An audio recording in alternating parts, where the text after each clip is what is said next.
Պարոն Նիկոնովով, այսօրվա հավաքի անհրաժեշտությունը ինչու է առաջացել։ Ընդհանրապես այս վերջի շրջանում մենք բոլորս տեսնում ենք, թե ինչ է կատարվում, ասենք մեր հանրային դաշտում,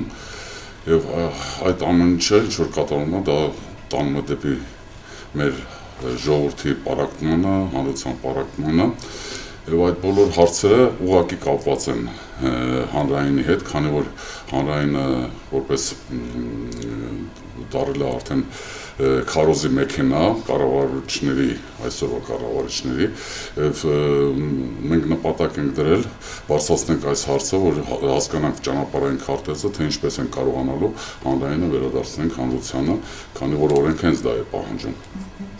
Ասացիք ճանապարհային քարտեզ պետք է մշակվի, այնուամենայնիվ դուք ձեր գլխում ունեք ուրվագծված ինչ-որ բաներ,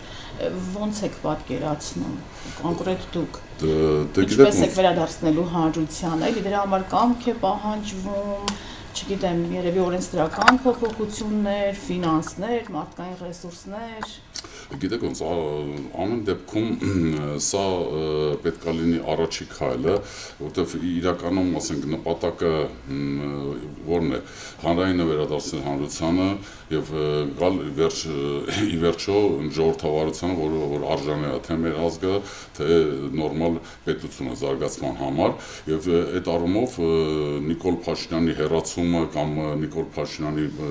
կրվելը հերթական ընտրություններում, դա պետք է լինի որպես միջոց նրա համար, որ մենք կարողանանք իրականեն բարձր արժեքները, որ հենց արտացոլված են մեր սահմանադրության մեջ, կարողանանք իրականացնենք այդ մարդու իրավունքները, այդ սոցիալական պետությունը, ժողովրդավարությունը, որ իրական տեսք ստանան, սա այդ հերթական քայլերից է, եւ դրա համար ինչա պետք, իհարկե կամքը շատ կարեւոր է, եւ կամքի հետ միասին պետք է համախմբում իրականում կանա, որտեվ միայն համախմբված ժողովուրդը կարող է իր եսը ամեն մեկի սարքենք մենք, եւ այդ մենքով մենք կարողանանք ունենանք այն պետությունը, որը ինքը իր եսը կունենա։ Մեզ ամենակարևորը մեր պետության եսն է լինելու։ Ովքեր են լինելու այն փորձագետները, որ աշխատելու են կան, արդեն Գիտեք ոնց, մենք հրավիրել ենք մոտ երևի 25 հոգի մարդ, համակուսակցության ղեկավարներ են, կուսակցություններ են, քաղաքագետներ եւ պատասխանատու Հայաստանի քաղաքացիներ, ովքեր որ այդ հարցով հետաքրքրված են։ Ավարտեցիք, վերջին շրջանի ամենաաղաղակող դրվագները, որոնք չեն լուսաբանվել կամ պատշաճ չեն լուսաբանվել ձեր տպավորությամբ հանրային։ Գիտեք, ընդհանրապես եթե կարդալ լրատվամիջոցների մասին օրենքը, ուղղակի հանրայինի մասին, այնտեղ գրված է, որ ընդհանրապես օրեկան 3 րոպեից ավել չի, ամեն մի թե նախագահային, թե վարչապետի, թե ազգային ժողովի օրակարգը պետք է, ասենք, ներկայացվի։ Մնացածը պետք է ներկայացվի բոլոր տեսակետները, որ հետաքրքրում են հանրությանը, ինչը որ իրականում չի կայանում, այլ ամենօրյա քարոզարշավ է կատարվում վարչական այս խմբի կողմից, ասենք ասենք, եւ շատ կարեւոր բան է, որ շահերի բախում էլ կա ուղղակի, քանի որ, ասենք, նույն Պետրոս Ղազարյանը լինելով ամենակարևոր ռուպորը, փաստորեն իր կինը նախարար է աշխատում, եւ սա շահերի բախում է առաջացնում, որ իրականում չպետք է այդպես լիներ։ Դե բայց միայն դա չի, շատ հարցեր կա, որ մենք նկատել ենք եւ տեսնում ենք, որ իրականում մեր հանրության այն մասը, որ պետք է իր կողմից լսված լինի, ու ամենամեծ խնդիրը գիտեք որն է, որ իրականում ինչ-որ չափով այդ ինտերնետ ռեսուրսների միջոցով ստացվում է ներկայացնել Երևանի քաղաքի մարդկանց, թե ինչի մասին է խոսքը, ինչ խնդիրներ իրական ունենք, ինչի մասին լռում է կառավարությունը, բայց շրջաններում հասանելի չի մեր խոսքը, դա ամենամեծ խնդիրներից մեկն է, շրջանի մեր քաղաքացիները իրանք փաստորեն տեղյակ չեն իրականում ինչ է կատարվում, դա էլ ամենամեծ խնդիրներից է։ Մի հարց էլ տամելի ձեզ, ինչպես եք վերաբերվում այն նախագծին, ըստ որի այլևս շողակաթը չի լինելու հանրային մուլտիպլեքսում։ Դե գիտեք ոնց, ինչ որ կատարում է Նիկոլ Փաշինյանի օրոք, փաստորեն ամեն ինչ կատարում այն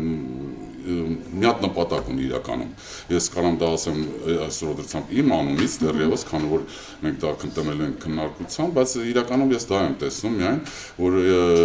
այս ամեն ինչը դեպի